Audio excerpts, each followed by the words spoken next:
Bachelor লাইফের অবসান ঘটতেছে। অনেকদিন ধরে বউ ছাড়া ছিলাম। গিন্নিতে চলে গেছিল দেশে, অনেকদিন হয়েছে। তো একা একা অনেকদিন থাকা সুবিধাও আছে, অসুবিধাও আছে।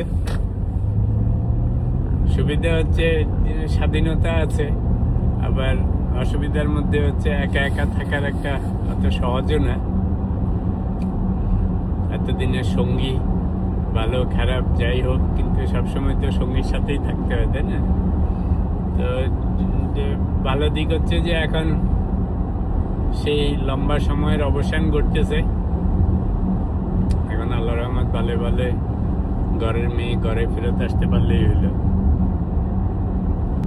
এই উইকেন্ডে নাকি সাংঘাতিক স্নোফল হবে। কথা হচ্ছে ব্যাঙ্গের আবার সর্দি কি, তাই না? টেনশনের কিছু নাই, আমরা এত বছর টিকে গেছি, এখনো টিকে যাব।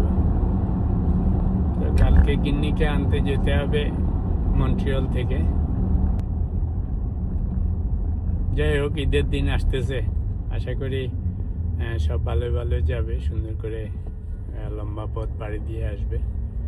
তো একটা সুবিধা হচ্ছে আমার ছোট গিন্নি আছে, শাশুড়ি আছে, তো সবাই মিলে গল্প করতে করতে আসবে, অসুবিধা হওয়ার কথা নয়।